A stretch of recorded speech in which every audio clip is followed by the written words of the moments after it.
यहाँ से माला जो है उसे दूसरी फ्लाइट से लेकर बाय रोड लेकर जाती है, जिसके लिए अभी भी पूनम जो है वो पूरी तरह से तैयार नहीं थी। लेकिन माला ने एक सॉलिड प्लान बनाया था। वो यहाँ से डायरेक्ट फ्लाइट से जाते हैं और फ्लाइट से कार से सफर करते हैं और सीधा मजिस्ट्रेट के पास पहुंचते हैं। और वक्त अब बहुत ही कम बचा था, लेकिन यहाँ पर मजिस्ट्रेट ने उन्हें एक्सेप्ट कर लिया था। तो अब पूनम केरला में आ चुकी थी, इसलिए वो लोग उसे अरेस्ट कर लेते हैं और अब उससे पूछताछ करना भी शुरू कर देते हैं। लेकिन मजाल की यहाँ पर पूनम कुछ बता दे, और अब बहुत समय बीत चुका था लेकिन पूनम कुछ भी नहीं बता रही थी, इसलिए अब उन्हें कुछ ना कुछ तो करना ही था। लेकिन पूनम मुंह खोलने का नाम ही नहीं ले रही थी, इसलिए यहाँ पर एलन जो है वो पूनम का फोन जो है वो अनलॉक करता है और उसमें से सारी इंफॉर्मेशन निकालना शुरू करता है। उसे मालूम चलता है कि इस सारे कांड के पीछे कहीं ना कहीं उसकी बेटी भी शामिल है, इसलिए वो कहता है कि अच्छा यही होगा कि तुम सब कुछ बता दो, वरना हमारे पास कुछ ऐसे सबूत है जिसके द्वारा हम तुम्हारी बेटी को भी फंसा सकते हैं। जिस पर कि पूनम अब डर जाती है और वो बताना शुरू करती है कि मेरे पास कुछ किलो आइवरी है जो कि उसने सेफ हाउस में रखा हुआ है, और सेफ हाउस का एड्रेस भी वो उन्हें बता देती है। तो ज्यादा देर ना करते हुए यहाँ पर माला अपनी पूरी टीम के साथ फिर से दिल्ली पहुंच जाती है और सेफ हाउस का पता करना शुरू कर देती है। एलन और माला रात को उस सेफ हाउस के पास पहुंचने लगते हैं, लेकिन सेफ हाउस की चाबी अभी भी पूनम के घर पर ही है। वो लोग तो यहाँ पर बस पूनम का सेफ हाउस चेक करने के लिए आए थे। तो माला सेफ हाउस के बाहर ही एक आदमी को रोक देती है ताकि वो यहाँ पर चेक करता रहे कि कोई भी माल को शिफ्ट ना करे। अगले दिन की जब सुबह होती है तो जैसे ही माला और एलन पूनम के घर पर जाते हैं तो बाहर नील सर मिलते हैं, जो कि अंदर जाते हैं और पूनम के पति से चाबी मांगते हैं सेफ हाउस की, लेकिन वो कहता है कि यहाँ पर नहीं है। लेकिन अब प्रॉब्लम ये आने वाली थी कि अगर उन्हें चाबी नहीं मिलती है तो बहुत बड़ी प्रॉब्लम आ सकती है, इसलिए किसी भी हालत में उन्हें सेफ हाउस तो खुलवाना ही होगा। जिस पर यहाँ पर सुनीता जो है वो पूनम के पति से कहती है कि हमने पूनम से पूछताछ कर ली है और हमें पता चला है कि तुम्हारी बेटी के नाम पर भी बहुत सारी आइवरी है, इसलिए अच्छा यही होगा कि तुम बता दो, वरना सब लोग फंस सकते हैं। तब वो बहादुर का नंबर देता है चाबी के साथ और वो तुरंत ही उस सेफ हाउस के पास पहुंच जाते हैं। बहादुर ताला खोलता है और अंदर पहुंचने के बाद यहाँ पर माला, एलन और उनकी पूरी टीम को बहुत सारे हाथी के दांत मिलते हैं और बहुत सारी आइवरी भी मिल जाती है, जिससे धीरे धीरे अब सारे रहस्य खुलने लगते हैं। और यहाँ पर कुछ किलो नहीं बल्कि बहुत सारे किलो के रूप में आइवरी मौजूद थी। लेकिन जिस इलाके में सेफ हाउस था और जिस जगह पर रेड हुई थी, वहाँ के लोगों को ये देखकर लगने लगा था कि यहाँ पर बहुत सारा सोना मौजूद है और यहाँ पर सोने के लिए रेड डाली गई है। यहीं पर कुछ लोकल गुंडे थे, वो अब इस सोने को नहीं ले जाना देना चाहते हैं, लेकिन उन्हें नहीं मालूम है कि वहाँ कुछ भी नहीं है। कुछ मीडिया को अंदर बुलाया जाता है और नील सर उनसे कहते हैं कि हमारे पास एक बहुत बड़ी न्यूज है, लेकिन ये न्यूज हम तुम्हें अभी नहीं बता सकते।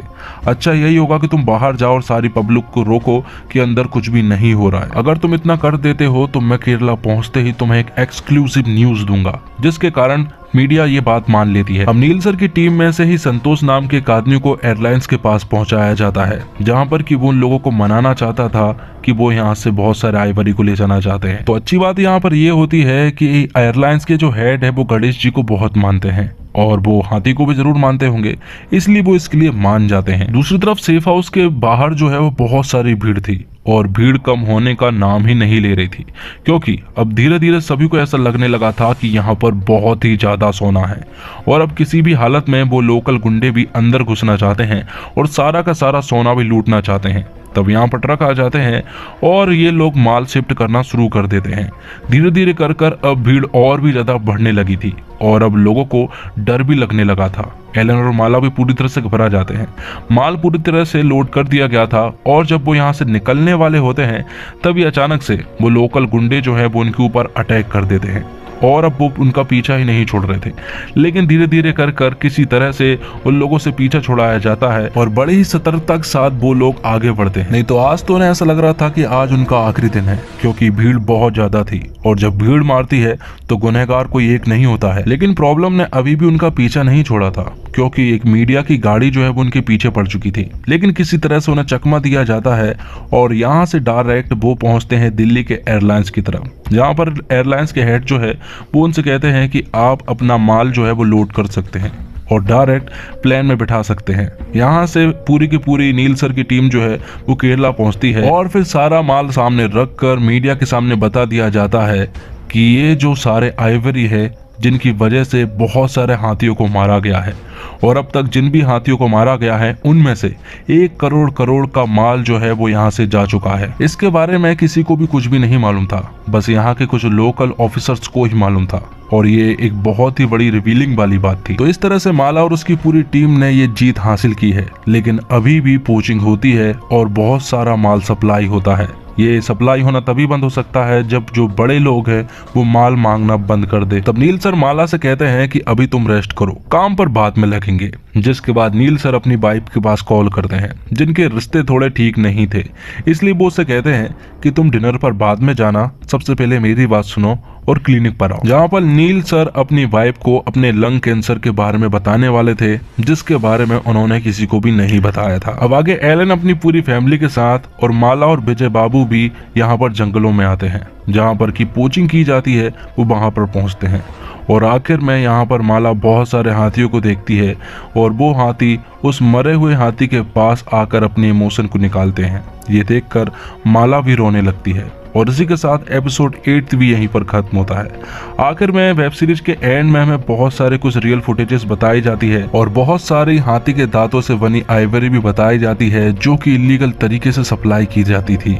और इसी के साथ एपिसोड 8 के साथ ये वीडियो भी यहीं पर खत्म होता है। इस वीडियो को लाइक करें, शेयर करें अपने फ्रेंड्स के साथ और सब्सक्राइब करें चैनल को अगर आपने अभी तक सब्सक्राइब नहीं किया। और नेक्स्ट वीडियो में आप लोगों से मिलते हैं किसी ब्लॉकबस्टर मूवी का या सीज़न का रिव्यू और एक्सप्लेनेशन लेके। तब तक के लिए अपना ख्याल रखें, अपने से जुड़े लोगों का ख्याल रखें। अल्लाह हाफिज़। But I've known you too long, it hurts to watch your blue eyes fade to gray as you fade away, as you fade away.